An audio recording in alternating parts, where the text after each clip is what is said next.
Standing at close to 2 meters tall, he single-handedly conquered the North Pole, using his own feces to dig himself out of an ice cave, brawled with polar bears, and fought the Nazis. Hello from Observer Plus. This is the remarkable story of one of the most interesting men in the world. Born Lorenz Peter Alfred Freuchen in 1886 in Denmark, Freuchen was an Arctic explorer, anthropologist, actor, and author. Driven by a desire for action and adventure, Freuchen dropped out of medical school to carve out his career as an explorer. In 1906, Freuchen made his first maiden expedition to Greenland, with a group of explorers charting the unexplored regions of the country. Along the way, they met and traded with the Inuit people, where they learnt the tribe's language and accompanied them on hunting expeditions. During one of the hunts, Freuchen reportedly took down a polar bear and made himself a coat out of the animal he killed.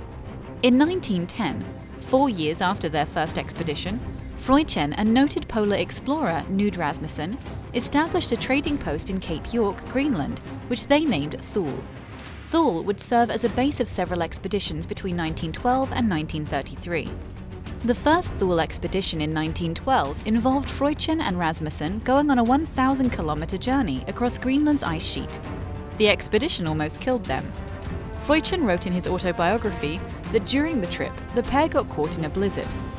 Freuchen attempted to take cover under a dog sled, but ultimately found himself completely buried in snow that quickly turned to ice. At the time, he hadn't been carrying his usual assortment of daggers and spears.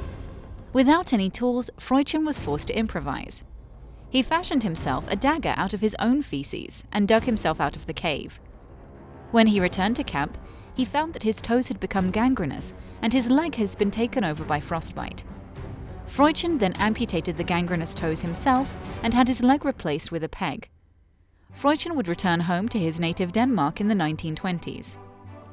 He became a political activist with the Social Democrats movement, and later on becoming the editor-in-chief of a magazine.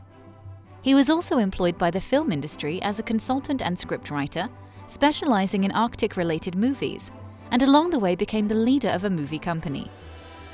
During World War II, Freuchen joined the Danish resistance and fought the Nazi occupation in Denmark. Freuchen was unabashed about his anti-Nazi stance. Hitler himself saw him as a threat and ordered Freuchen arrested and sentenced to death. Freuchen was eventually captured but ultimately escaped the Nazis and fled to Sweden. Freuchen had 3 marriages, the first one with an Inuit woman who bore him a son and a daughter, and who later succumbed to the Spanish flu in 1921. Freuchen then married a Danish woman before splitting 20 years later. Freuchen met his 3rd wife in 1985 before moving to New York City with her. In 1956, Freuchen won $64,000 after participating in an American TV quiz show called The $64,000 Question. Freuchen lived out his remaining days quietly and eventually passed away at the age of 71 in 1957 due to a heart attack. His ashes were scattered in a mountain in Thule, Greenland, where his life as an explorer began.